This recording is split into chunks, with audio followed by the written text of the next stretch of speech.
Tanjung Priok menjadi saksi bisu sebuah tragedi yang meninggalkan luka mendalam bagi bangsa Indonesia. Dahulu, perkenalkan saya Gadis Risa Cahyani dengan NIM D1A02410027.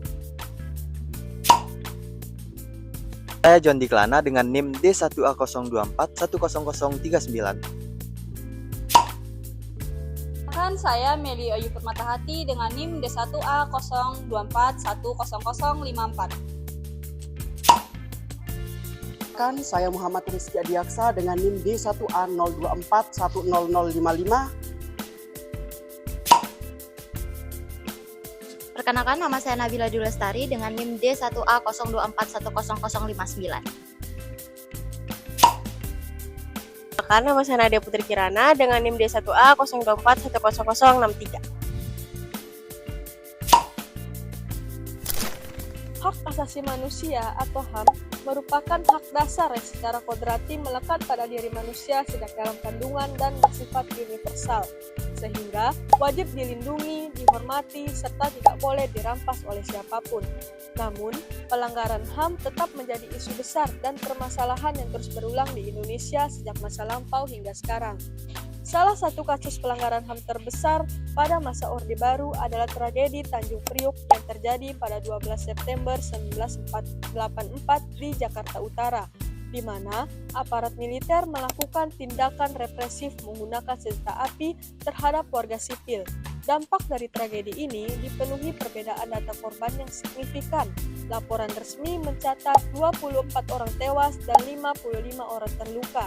Sementara investigasi independen dari Solidaritas Nasional untuk peristiwa Tanjung Priok menyimpulkan bahwa jumlah korban tewas justru mencapai 400 orang di luar korban luka-luka dan cacat. Untuk membedah fenomena ini, penelitian dilakukan menggunakan metode kualitatif deskriptif analisis dengan jenis penelitian keputusan melalui pendekatan historis, sosiologis, dan yuridis guna menjelaskan karakteristik objek yang diteliti secara alamiah tanpa membandingkan variabel lain. Sebagai upaya penyelesaian hukum, Pengadilan HAM akhirnya mengadili 14 orang terdakwa yang diduga bertanggung jawab atas tragedi tersebut, di mana 12 orang diantaranya dinyatakan terbukti sah bersalah melakukan pelanggaran HAM berat dan dijatuhi hukuman, sedangkan 2 orang lainnya divonis bebas tidak bersalah. Selanjutnya, saya akan mempersilahkan pemateri kedua untuk menjelaskan latar belakang dan juga rumusan masalahnya.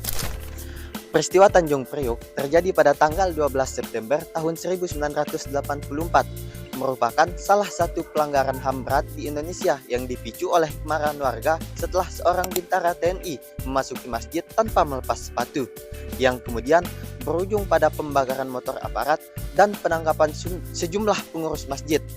Aksi demonstrasi massa yang dipimpin oleh Amir Biki untuk menuntut pembebasan warga tersebut berakhir tragis di depan Polres Jakarta Utara karena aparat keamanan melakukan penembakan yang menewaskan puluhan korban.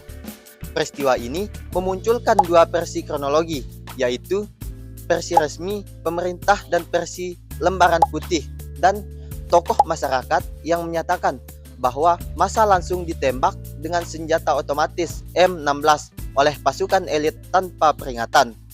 Melalui perbandingan dengan konflik lain seperti kerusuhan Surakarta 1998, disimpulkan bahwa pelanggaran HAM di Indonesia seringkali berakar dari masalah rasisme serta penyimpangan sosial yang mencederai hak-hak dasar dan Undang-Undang Nomor 26 Tahun 2000. Oleh karena itu, demi masa depan NKRI yang lebih baik, pelanggaran HAM harus ditiadakan melalui tindakan kerjasama antar golongan, profesionalisme aparat, partisipasif, sosialisasi prinsip HAM, serta pengoptimalan peran lembaga negara seperti Komnas HAM, KPAI, Komnas Perempuan, dan KPK. Adapun rumusan masalah yang terdapat dalam paper kami yaitu: yang pertama, Apakah peristiwa Tanjung Priok tahun 1984 dapat dikategorikan sebagai pelanggaran hak asasi manusia berat berdasarkan Undang-Undang Nomor 26 Tahun 2000 tentang Pengadilan Hak Asasi Manusia? Yang kedua, pertanggungjawaban hukum serta implementasi mekanisme pelanggaran HAM terhadap pelanggaran HAM berat dalam kasus Tanjung Priok tahun 1984. Peristiwa Tanjung Priok merupakan tragedi yang melibatkan penggunaan kekuatan bersenjata oleh aparat terhadap masyarakat sipil. Akibat tindakan tersebut, banyak warga meninggal dunia, mengalami luka-luka, ditangkap secara sewenang-wenang, serta mengalami intimidasi dan penyiksaan. Untuk menentukan apakah peristiwa ini termasuk pelanggaran HAM berat, kita mengacu pada Undang-Undang Nomor 26 Tahun 2000 tentang Pengadilan HAM. Dalam pasal 7 disebutkan bahwa pelanggaran HAM berat terdiri atas genosida dan kejahatan terhadap kemanusiaan. Berdasarkan karakteristik kasus Tanjung Priok, peristiwa ini lebih tepat dikategorikan sebagai kejahatan terhadap kemanusiaan karena terdapat unsur pembunuhan, penyiksaan, penahanan sewenang-wenang, dan tindakan represif terhadap penduduk sipil. Selain itu, korban utama dalam peristiwa ini adalah masyarakat sipil yang sedang melakukan aksi protes. Hal tersebut menunjukkan adanya kesesuaian dengan unsur kejahatan terhadap kemanusiaan sebagaimana diatur dalam pasal 9 Undang-Undang Nomor 26 Tahun 2000. Selanjutnya, saya persilakan Saudara Muhrizki Adiaksa untuk menjelaskan tinjauan hukum HAM nasional dan internasional.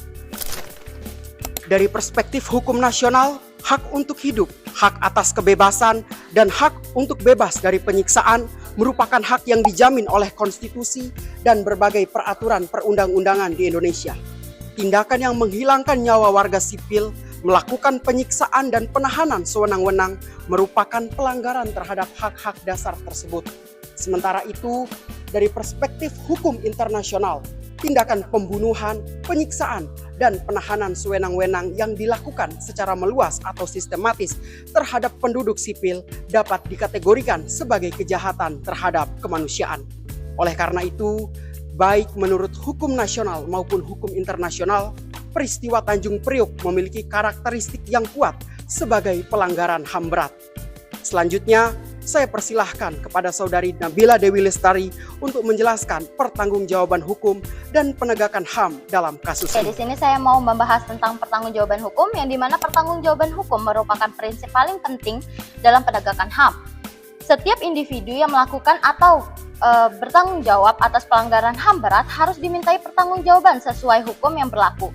Dalam kasus ini, pemerintah membentuk pengadilan HAM ad hoc berdasarkan Undang-Undang Nomor 26 Tahun 2000. Beberapa perwira militer diajukan sebagai terdakwa dan sempat dinyatakan bersalah pada tingkat pertama. Namun di dalam proses banding dan kasasi, sebagian besar terdakwa akhirnya dibebaskan. Kondisi ini menimbulkan kritik dari berbagai belah pihak karena dianggap belum merasakan keadilan bagi korban dan keluarganya.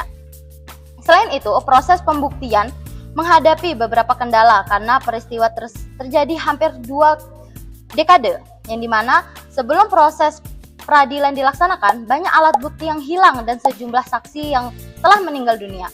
Oleh karena itu, efektivitas penegakan HAM dalam kasus Tanjung Priok masih menjadi perdebatan sampai saat ini. Selanjutnya, saya persilahkan kepada Saudari Nadia Putri Kirana untuk menyampaikan kesimpulan dan penutup.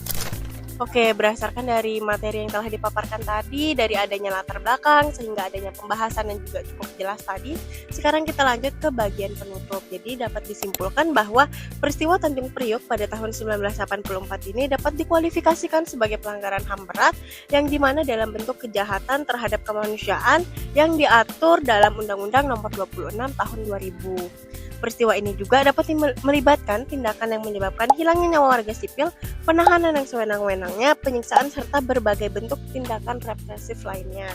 Meskipun negara telah melakukan berbagai upaya melalui penyelidikan Komnas HAM, terus ada juga pembentukan pengadilan HAM ad hoc, dan juga proses penegakan hukum ini itu dapat dinilai belum sepenuhnya memberikan keadilan bagi para korban dan juga bagi para keluarga korban.